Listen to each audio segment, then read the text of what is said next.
Bienvenidos todos. Qué gusto saludarles. A ver, vamos a dar 20 segundos para que tomemos nuestro lugar.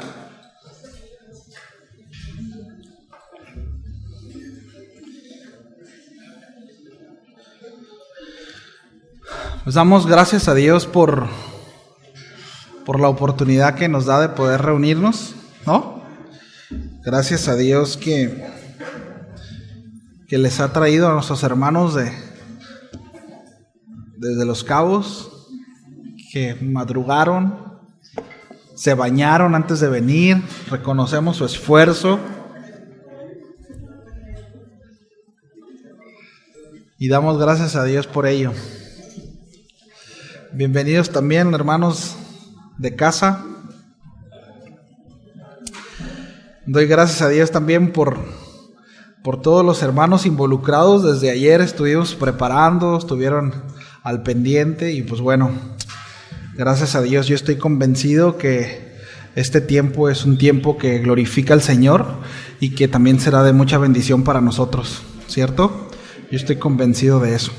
Dios es bueno y Dios siempre provee para los suyos, ¿no? Y lo hace en todo sentido. Y en eso descansamos y confiamos. Bueno, sin más, que luego me van a estar regañando ahí de los tiempos, pues vamos a orar, ¿no?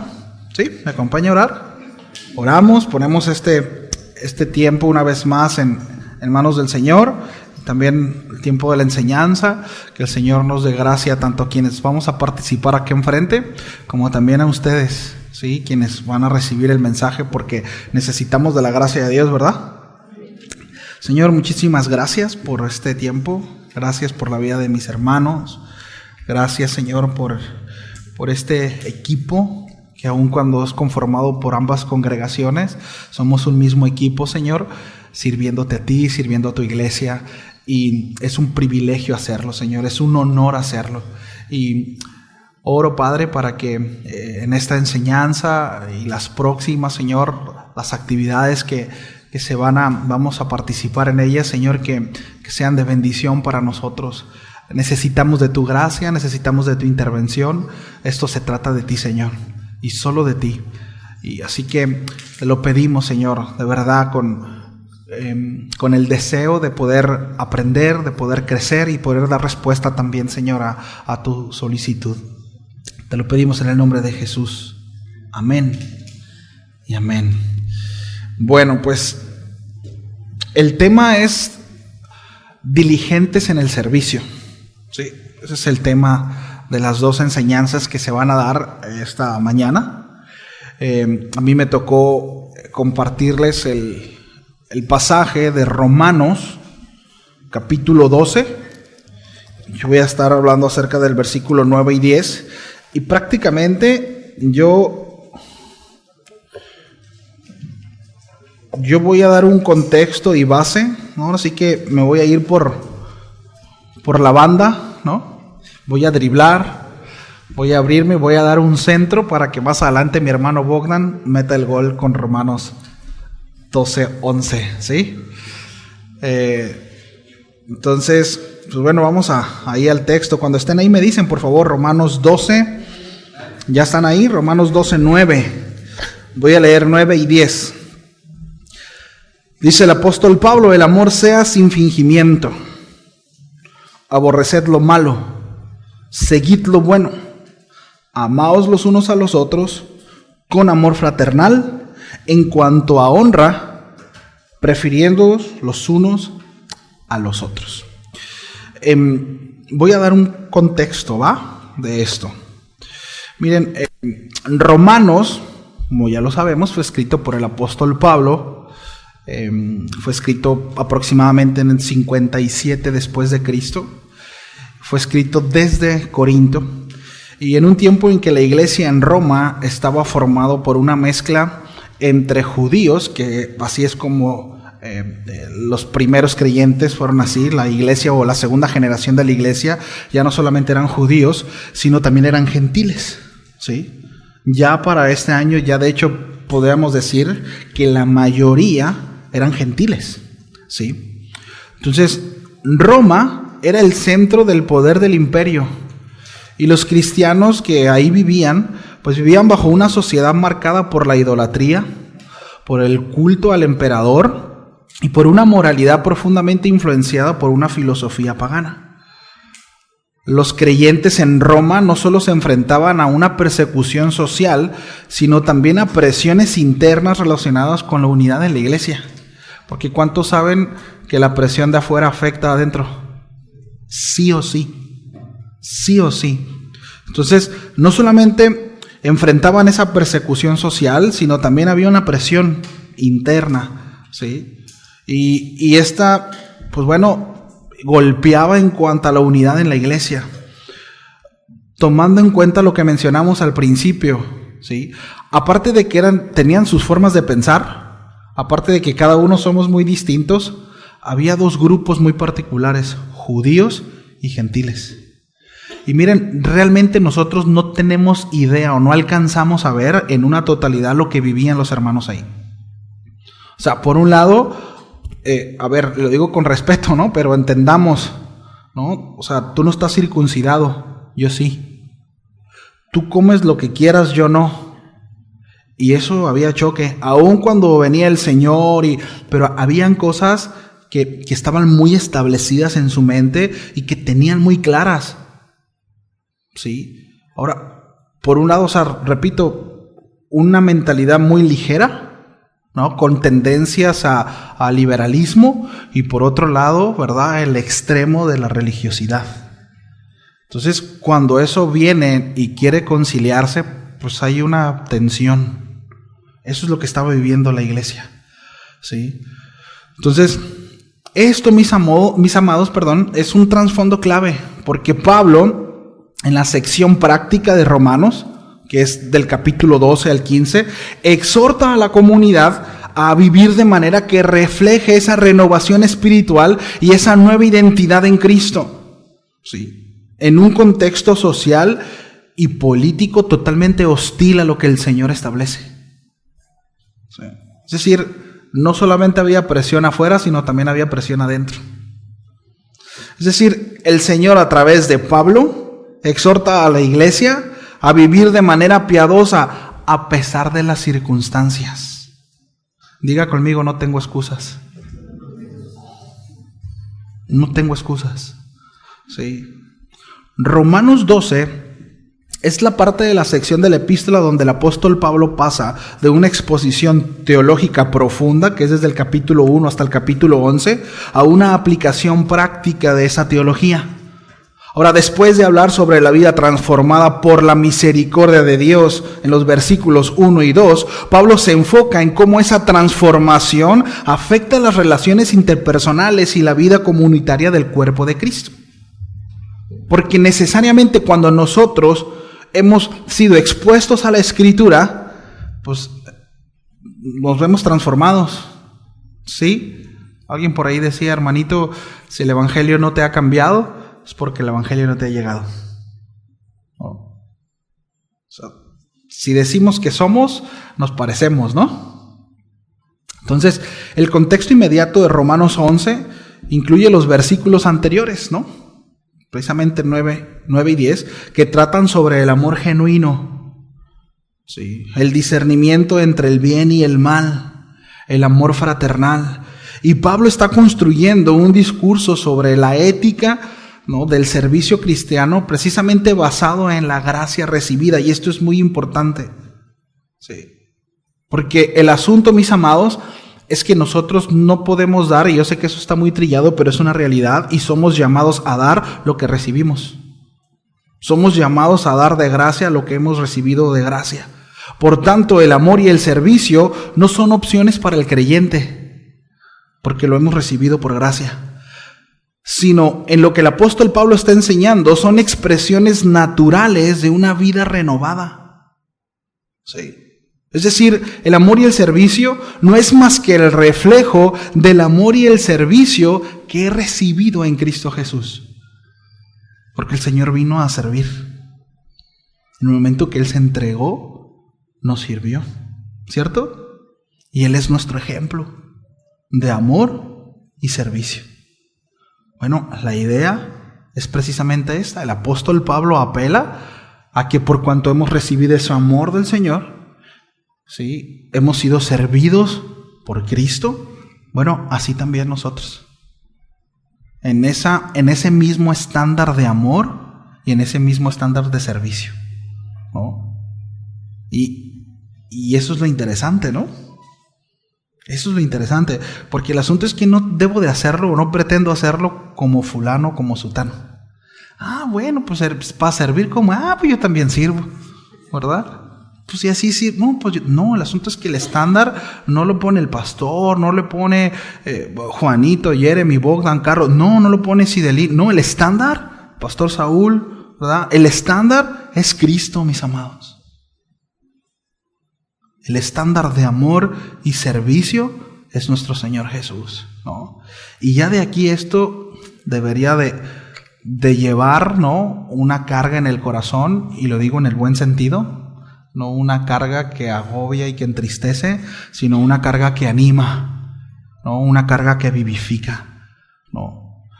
Entonces, mis amados, para Pablo el servicio no es un conjunto de reglas legalistas, sino una respuesta, repito, de la misericordia de Dios.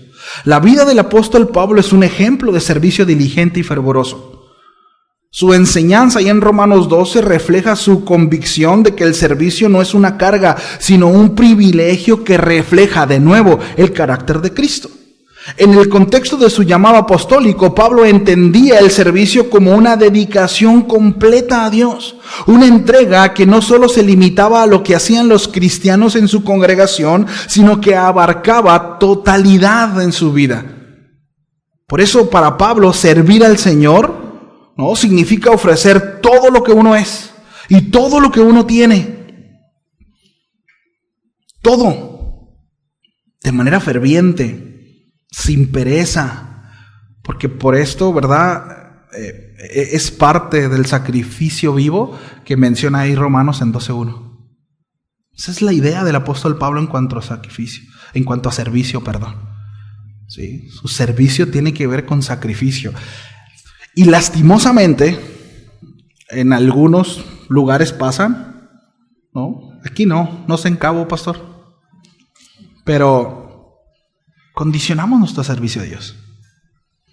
Y decimos, sí, Señor, yo te quiero servir, pero mi servicio debe de tener estas características. Es decir, yo te sirvo, Señor, pero bajo estas condiciones. Y pretendemos condicionar a Dios en nuestro servicio, ¿no?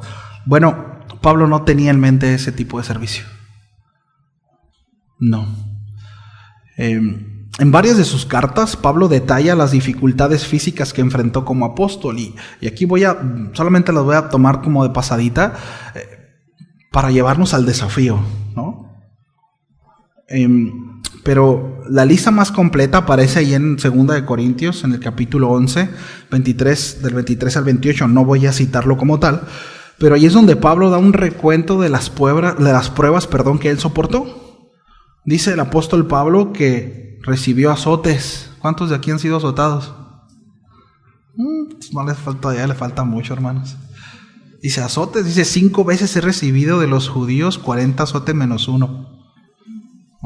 Miren, 40 azotes era excesivo, era inhumano, por eso daban 39.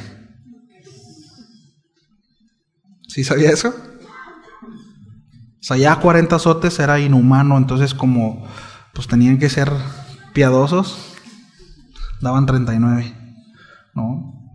Se daba un número menor según... Esto viene en Deuteronomio 25:3, No crean que... Dice golpes con varas. 3 veces fui golpeado con vara. ¿A cuánto se han agarrado a varazos aquí? ¿No? Esta era una forma común de describir un castigo romano, ¿no?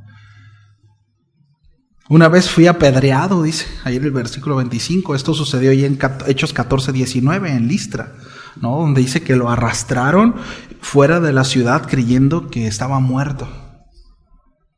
Es decir, imagínense la condición en la que quedó el cuerpo del apóstol Pablo para decir, no, ya murió, apedreado, ¿sí? naufragios. Según el versículo 25 ahí de Corintios, dice: 3 veces sufrí naufragio, una noche y un día pasé en lo profundo, dice el apóstol Pablo. Ahora, esto no lo hizo por negligente, no porque andaba pescando, ¿verdad? Y le faltó hacerle servicio al motor, ¿verdad? No. Andaba sirviendo al Señor a causa de Cristo, ¿sí? Habla de caminos peligrosos. Caminos, dice, peligros en los ríos, peligros de ladrones, peligros de los de mi nación, peligros de los gentiles, ¿no? Encarcelamientos. Pablo fue encarcelado en varias ocasiones, algunas de las cuales están registradas ahí en la Biblia, ¿no? En Filipos, según Hechos 16, en Cesarea, en Roma. Además de estas ocasiones específicas, Pablo menciona en 2 Corintios 11:23 que estuvo en cárceles más que todos, sugiriendo que hubo otros encarcelamientos no mencionados explícitamente. Sí. Rechazo y oposición. Sufrió rechazo y oposición por parte de los judíos, pero también por parte de los gentiles. Esto es para que reflexionemos, mis amados. Esto es para que entendamos ¿cuál es la intención del apóstol Pablo cuando estaba escribiendo acerca de servir al Señor? De amar, sin fingimiento, sin condición, sin buscar un provecho. Para nosotros es muy sencillo servir a quienes amamos. Y creo que fue este domingo que mencionaba, ¿no? Como si sirvo a uno, sirvo a la iglesia, pero a él no. Sirvo a la iglesia, pero a ella no. Bueno, sufrió rechazo y oposición, ¿sí? Aflicciones emocionales y espirituales. Pablo también experimentó sufrimientos espirituales. Alguna de las cargas más significativas que menciona el apóstol Pablo, una preocupación por las iglesias. Dice ahí en 2 Corintios 11:28, ¿no? Además de otras cosas, lo que sobre mí agolpa cada día, dice la preocupación por todas las iglesias.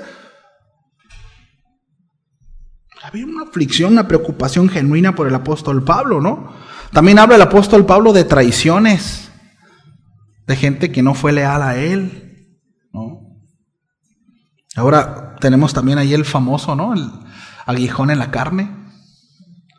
Es decir, padecimientos por el evangelio. 2 Timoteo 1:8 dice, ¿verdad? No te avergüences de dar testimonio a nuestro Señor, ni de mí presos suyos, dice, sino participa de las aflicciones por el evangelio según el poder de Dios. Esto se lo está diciendo a Timoteo, alguien que participaba de esas aflicciones, ¿no?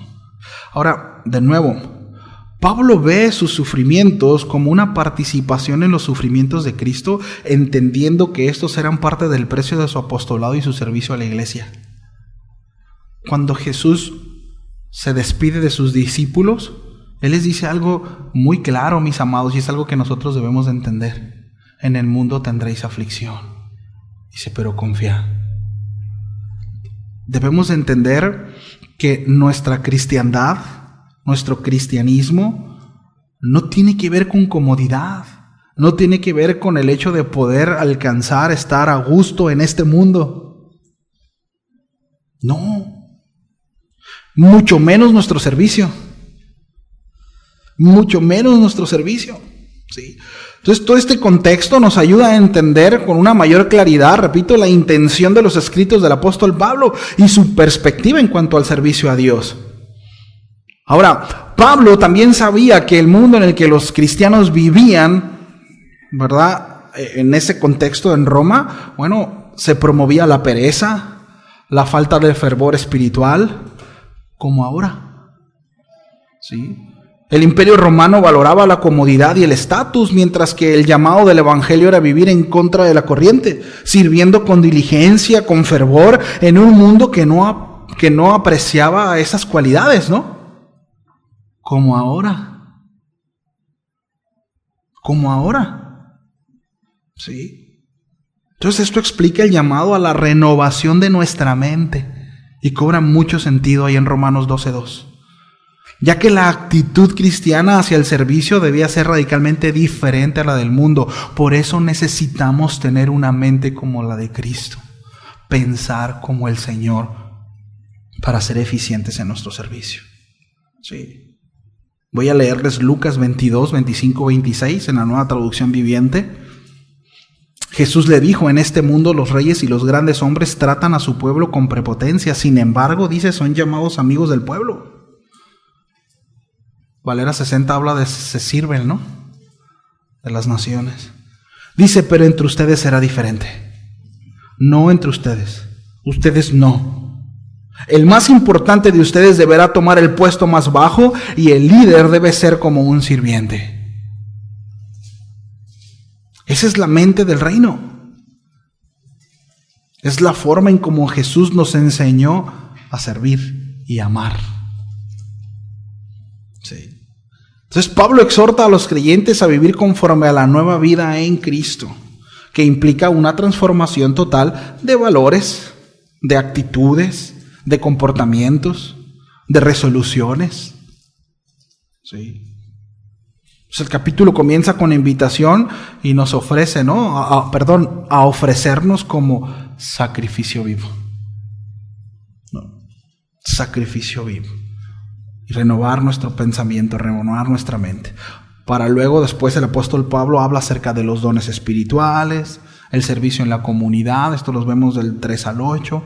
A partir del versículo 9, Pablo cambia el enfoque hacia el amor, que es la base de la vida cristiana en la comunidad. Y bueno, ya Romanos 12, 9 y 10 es parte de una serie de mandamientos cortos, por así decirlo, y prácticos que buscan moldear cómo debe ser la vida de una iglesia saludable. Sí. Una iglesia sana opera en amor y servicio. Sí. Si no hay amor, sí. Para empezar, si no hay amor, no hay servicio. Un creyente sano, maduro, tendrá la necesidad de servir. Sí. Y bueno, aquí todos servimos, ¿no? Gracias a Dios. Pero bueno, el amor debe de ser la base. Porque debo de decir que no todo el tiempo se sirve con la motivación correcta. Sí.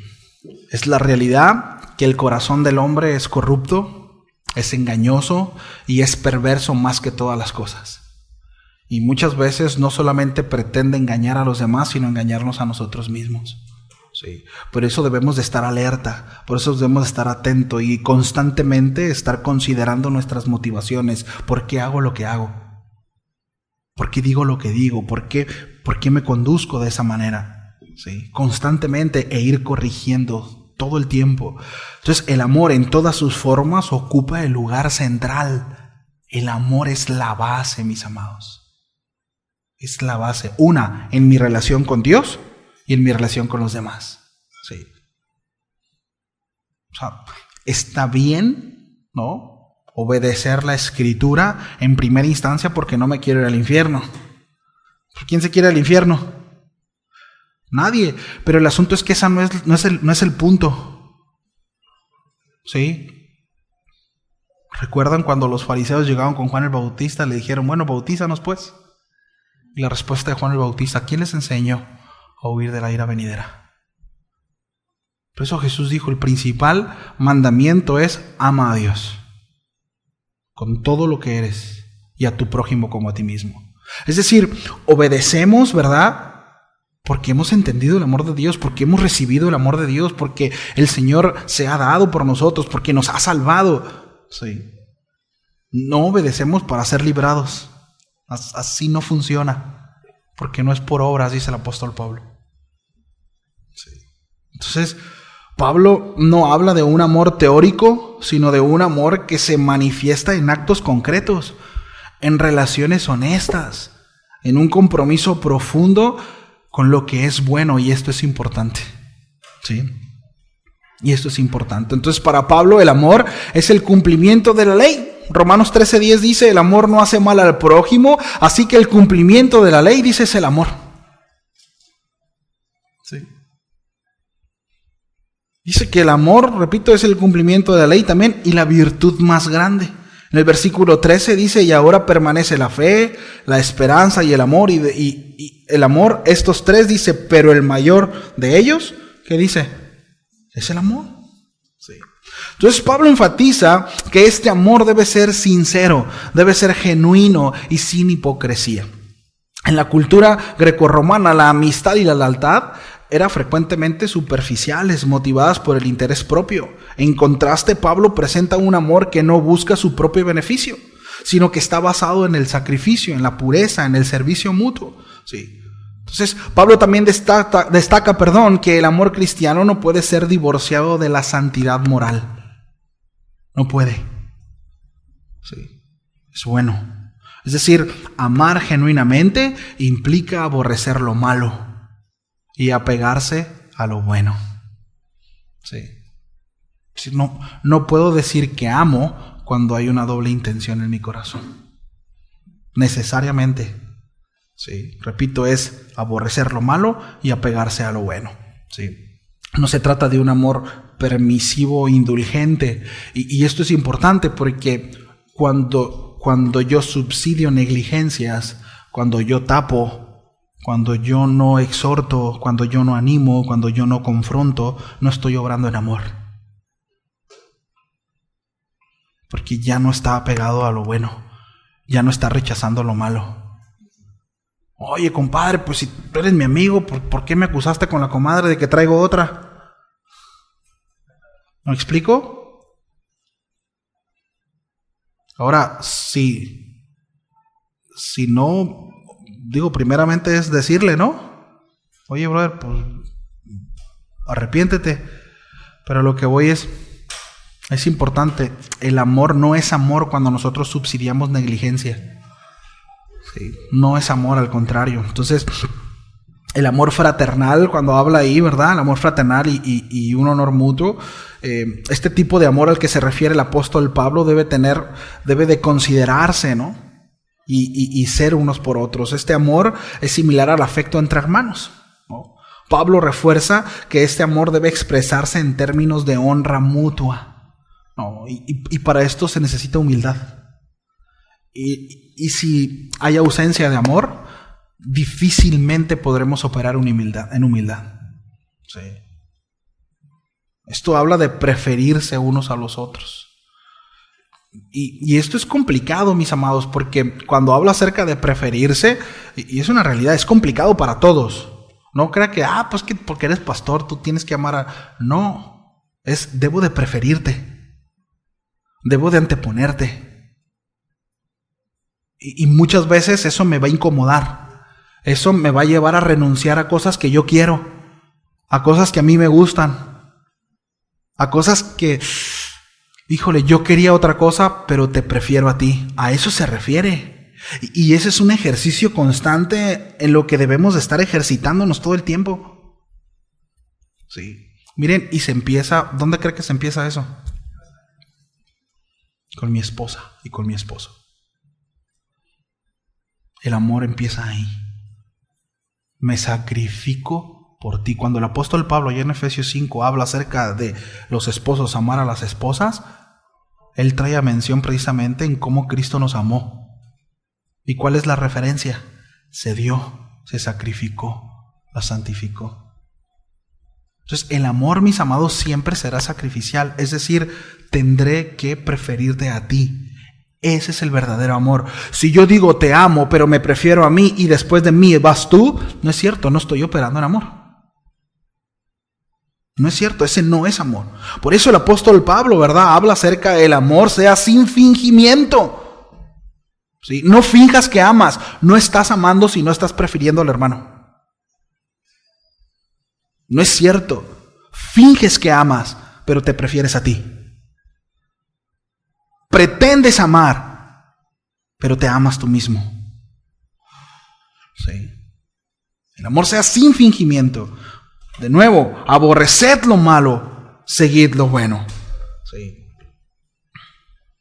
Aquí la palabra sin fingimiento es sin hipocresías, genuino. ¿Sí? Esta palabra hipocresía viene precisamente de aquellos que se ponían máscaras de los actores, ¿no? O sea, ponemos una cara, ay sí, gloria a Dios, ¿verdad? Aleluya, sí. No es cierto, ¿no? Te traigo atravesado por acá, ¿no? Traigo un pensamiento ahí, pero estoy en la iglesia, ¿no? No, es sin fingimiento, es ser genuino. Entonces Pablo está condenando cualquier forma de amor superficial o simulado, mis amados.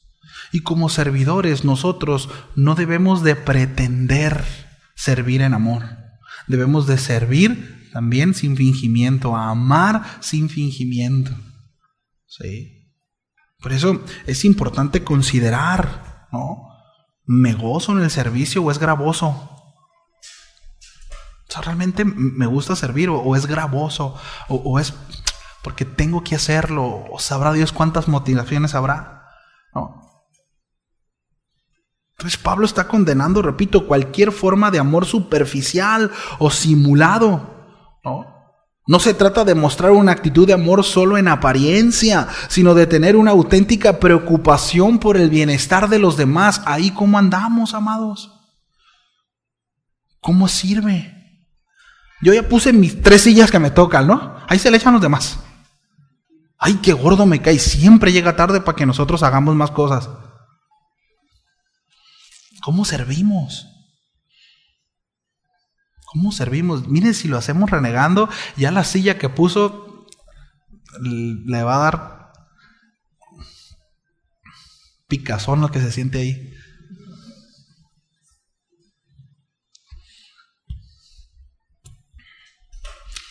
Debemos de evitar el amor falso.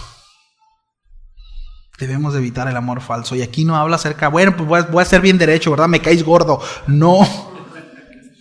Está bien, sí es cierto, pastor, ya no voy a ser hipócrita, ya no te soporto a ti. No habla de eso. Nos desafía, mis amados, nos desafía a crecer en esta área. ¿No? Y es importante entender lo que comentábamos hace un momento. Lo damos, ¿no? Por gracia, porque lo hemos recibido de gracia. ¿No? Escuchaba al un pastor y comentaba, ¿no? La idea no es hacerlo en nuestras fuerzas, porque terminaremos frustrados, cansados. O sea, no se trata de, ay, me voy a esforzar en amar. No. El foco está en mi relación con Dios. El foco está en permanecer en Él. Sí, ese es el foco, ¿no? Entonces, el amor, el cual el apóstol Pablo habla que caracteriza al creyente, es una auténtica realidad, ¿no? Que fluye del corazón regenerado por el Espíritu Santo. Que fluye del corazón que ha nacido de nuevo. Ese corazón que ha sido tratado y que lo sigue siendo, está siendo tratado por el Señor, ¿no? Y ha dado respuesta, ¿no? Y se ve la obra del Señor en eso. Entonces, para que el amor sea genuino, repito, debe ser acompañado por un discernimiento moral. Pablo dice que el amor verdadero aborrece lo malo y sigue lo bueno. Esta palabra dice sigue lo bueno, es la palabra koiao en griego, y esta palabra koiao implica apegarse o unirse a algo, es adherirse a algo, como cuando se pega firmemente, ¿no? Con un pegamento. Entonces, cuando dice seguir lo bueno, está hablando acerca de pegarse a lo bueno. Sí. Es estar adherido a lo bueno. Y es la misma idea del apóstol Pedro cuando habla acerca de quitarse, ¿no? De revestirse del Señor, pero es despojándonos de lo malo, pero a su vez es poner cosas buenas. Es decir, no es solamente decir, bueno, ya no voy a ver la serie en Netflix, ahora voy a ver serie en HBO, ¿no? No sé si me explico. O sea, bueno, ya no voy a ver películas, ¿verdad? Ya no voy a perder tanto el tiempo, ahora me voy a poner a jugar, me voy a poner a hacer otra cosa. No sé si me explico, o sea, es dejar de hacer una cosa, pero empezar a alimentarme del Señor. No es cambiar una cosa por otra. Yo recuerdo a mis amigos, ¿no? Hubo unos amigos con los que me juntaba hace muchos años, ¿no? Dejaron la droga, pero agarraron el alcohol, ¿no? Entraron a centros de rehabilitación y les quitaron lo drogadicto, pero se hicieron alcohólicos, ¿no? Y después andaban batallando con el alcohol y no podían dejar el cigarro. Cambian una cosa por otra, pero cambiar algo malo por otra cosa mala no es la idea. Si nos damos cuenta, es desechar lo malo pero es apegarnos a lo bueno, adherirnos al Señor, ¿sí? Entonces este mandato destaca el carácter moral del amor cristiano. No se puede tener un amor genuino si no hay un rechazo consciente del mal y un compromiso activo de lo que es bueno. Como servidores necesitamos estarnos alimentando del Señor. No solamente de las enseñanzas del pastor, sino tener una devoción con Él, con el Señor. Sí. Dice, amaos los unos a los otros con amor fraternal. Esta frase de amor fraternal proviene de la palabra griega Filadelfia, que significa el afecto natural que los hermanos sienten entre sí. De nuevo, un afecto natural. Diga conmigo, afecto natural. Un padre y una madre en sus 5 sentidos ama a su hijo. Digo en sus 5 sentidos porque vemos cada caso, ¿no? Hoy en día las mamás matan a sus hijos. Pero bueno, en términos de norma, ¿no? Un padre y una madre aman a sus hijos. ¿Se esfuerzan? Es decir, es un afecto natural, ¿verdad? Bueno, así debiera ser el amor que nos tenemos nosotros. Un afecto natural. Por la obra de Cristo en nuestro corazón. Porque ahora, como lo mencionaba semanas pasadas, esto habla de una identidad. Somos hijos del mismo papá. Miren cómo actúa esto, déjenme ilustrarlo así. Hace varios años, mi suegra y la familia de mi suegra recibieron un mensaje diciéndole que había aparecido un hermano que ellos no conocían. Y bueno, se supo ahí la historia por circunstancias. Él fue separado de la familia y se crió con otra familia. Entonces él supo, ¿no? Pues acá las hermanas y los hermanos no sabían, y por ahí se enteró que pues él tenía, ¿no?, sus hermanos de su verdadera mamá, y los anduvo buscando. Por ahí se comunicó con una sobrina y él llegó y se presentó con su acta de nacimiento y dijo, disculpen, fíjense que soy su hermano. Ahora, rápidamente lo pudieron adoptar. Y se amaba y se ama como un hermano y como un tío, aun cuando tiene relativamente poco tiempo de estar en la familia. Un afecto natural. Con los mismos derechos de todos los hermanos. Y de hecho es muy interesante porque lo platicábamos, pero se parecen, hablan similar. Es decir, hay un montón de características. Dices, pues sí es hermano. Sí, es de la familia. ¿No? Algo natural. Se amó naturalmente. Sin fingimiento, no se pretendió. No sé si me explico. O sea, no era como que, ay, bueno, para que no, de verdad, no, sí eres. Y se abrazó y se amó hasta la fecha, ¿no? En la familia. De eso se trata. ¿Sí? Un amor de hermanos. Es decir, no tengo que esforzarme, ¿no? Entiéndase por amor. Bueno, a lo mejor para tratarte sí, ¿no? Pero para amarte no. Y no pretendo hacerlo. Y a lo mejor hay cosas que no me gustan, como hay cosas que no me gustan de mis hermanos, y hay cosas que no le gustan a mis hermanos, pero los sigo amando. Pero no niego que son mis hermanos, pero no les doy la espalda. Y cuando se equivocan y no estoy de acuerdo en lo que hacen, estoy ahí para ellos. No los agarro a patear en el suelo. Y miren, mis amados, de repente nosotros como servidores estamos en posiciones en donde nos damos cuenta de ciertas cosas. Y en vez de extender la mano, nos gusta mucho patear al que está en el suelo. Cuidado con eso. Tengamos mucho cuidado. El que nosotros sirvamos no nos hace mejor que nadie. Es un honor, es un privilegio servir al Señor. Y no servimos al Señor porque seamos mejor que alguien. No. ¿Sí? Entonces, este amor fraternal habla de un amor entre hermanos, ¿sí? Por tanto, este amor fraternal es una manifestación del vínculo espiritual entre los creyentes. Al ser todos adoptados como hijos de Dios, ¿sí? Bueno, todos debemos de vernos como hermanos, como hermanas espirituales, amándonos, cuidándonos mutuamente con el mismo afecto con el que Cristo nos ama. Identidad. Identidad. Entonces este mandato subraya, ¿no?, que la necesidad de humildad y respeto mutuo es importante, prefiriéndonos. Repito, significa adelantarse en mostrar honor a los demás, buscar el bienestar del prójimo y colocar las necesidades del otro por encima de las propias. Sí.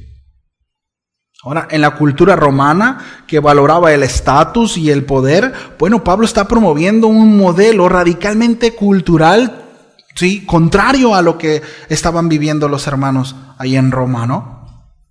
El mandamiento de preferir a otros en honra no es simplemente una cortesía externa, sino una demostración del tipo de humildad que caracteriza a los verdaderos seguidores de Cristo.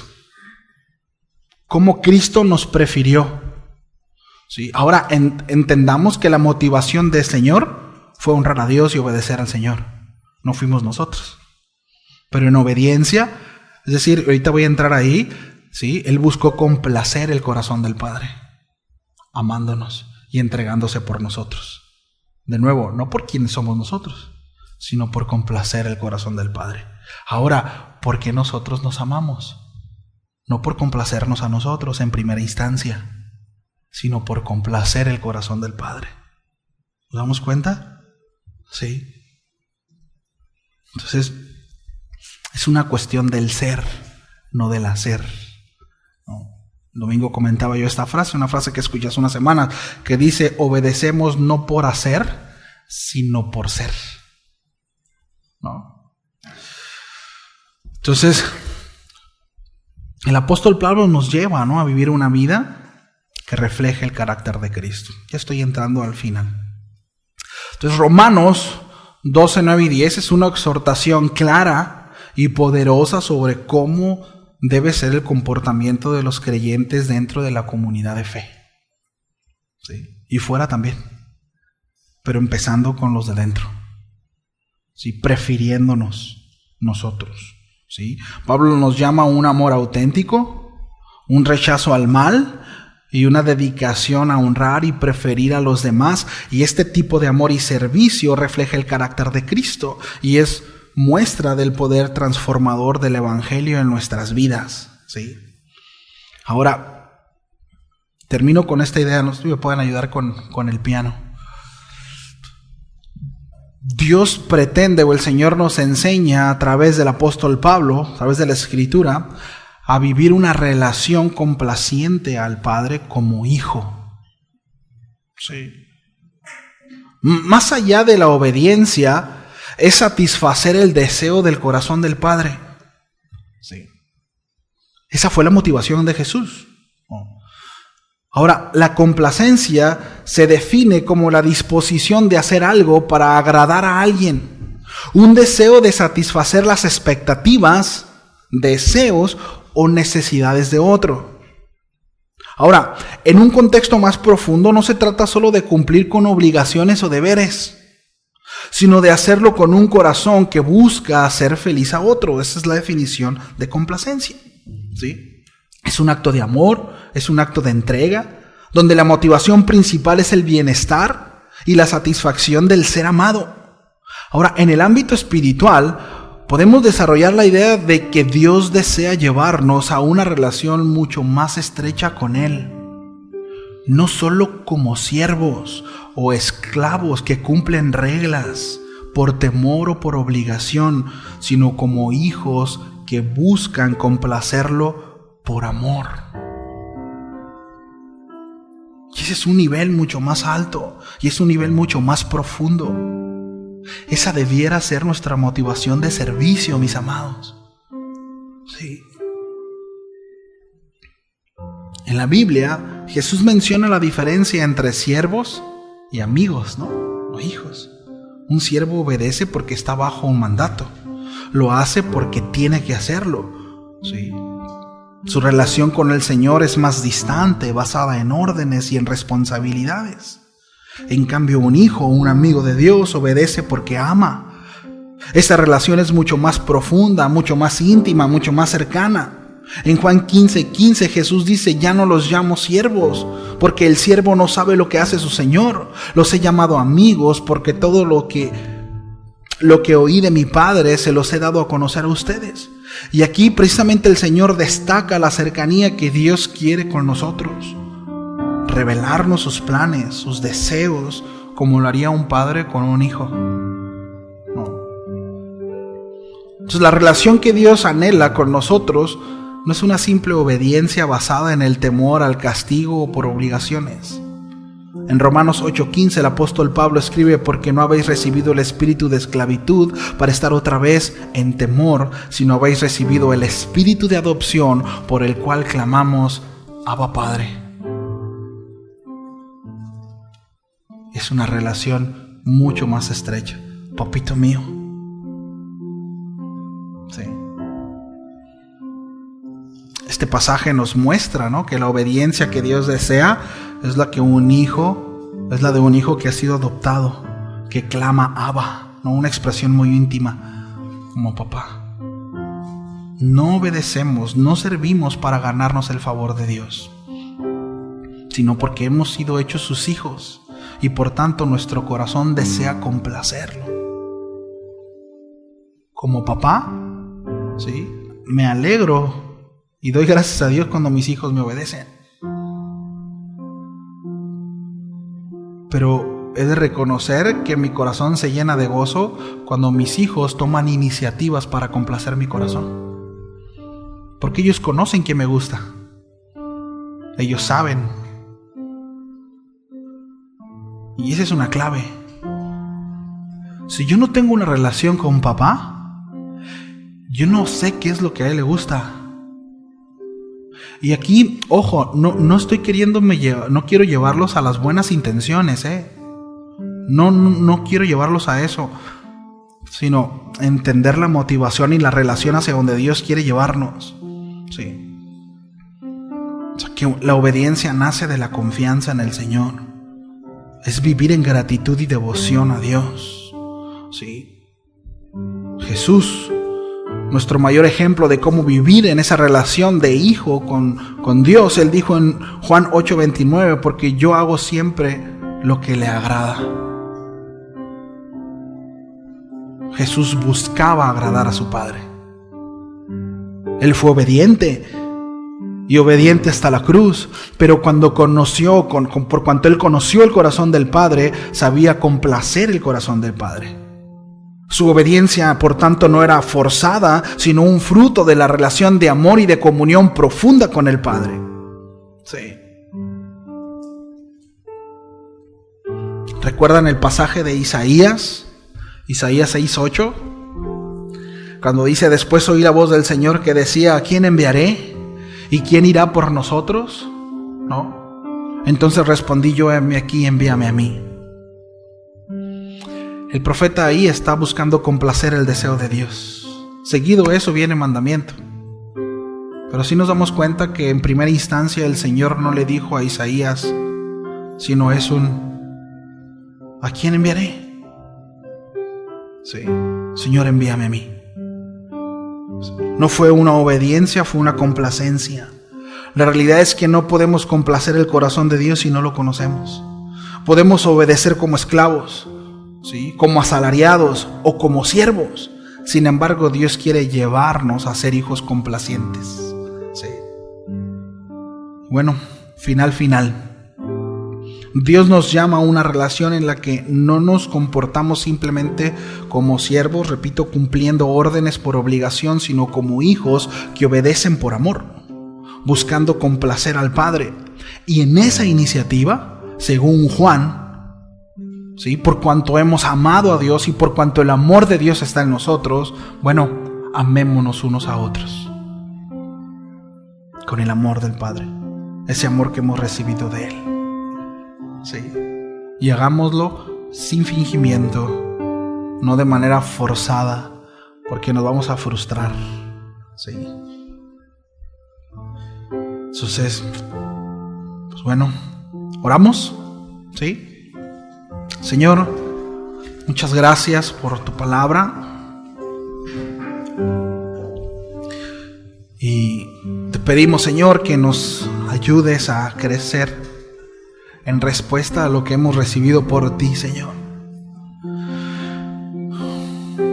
Padre, que nuestro corazón esté posicionado precisamente a tus pies, contemplándote a ti, reconociendo todo lo que recibimos, como tu amor, tu gracia, tu misericordia, aquellas cosas que no nos ganamos, Señor, y que nunca podremos ganarlas, sino que hemos recibido por gracia, porque te ha placido amarnos, Señor. Y que podamos contemplarte de tal manera, Señor, que la relación sea cada vez más estrecha y más íntima, como esa relación que la Escritura dice que deseas tener con nosotros, Señor, como la de un padre y como la de un hijo, Señor. Padre, que nuestro corazón se desborde delante de ti, de tu presencia, precisamente en esa confianza como hijo, y que podamos conocer, Señor, el deseo en tu corazón. Y en respuesta a eso, y por supuesto en obediencia, Señor, buscando complacerte, que podamos amar a los demás, Señor. Entendiendo que eso no será un esfuerzo en nuestra naturaleza, no será un esfuerzo, Señor, en nuestra propia carne, sino que será producto, Señor, de la relación en que tengamos contigo. Ayúdanos a entender esta verdad. Ayúdanos, Señor, a poder ejercitar nuestra fe, a poder ejercitar nuestra relación, a poder avanzar, crecer en respuesta a tu llamado, Señor. Líbranos de resistirnos, Señor, a tu Espíritu, y que podamos, Señor, constantemente ir a ti reconociendo lo pequeño y lo vulnerable que somos, Señor. Gracias por ese amor que nos has dado. Gracias por tu palabra. Gracias, Señor, por la vida de cada uno de mis hermanos. Yo los bendigo, Señor, en el nombre de Jesús. Amén y amén.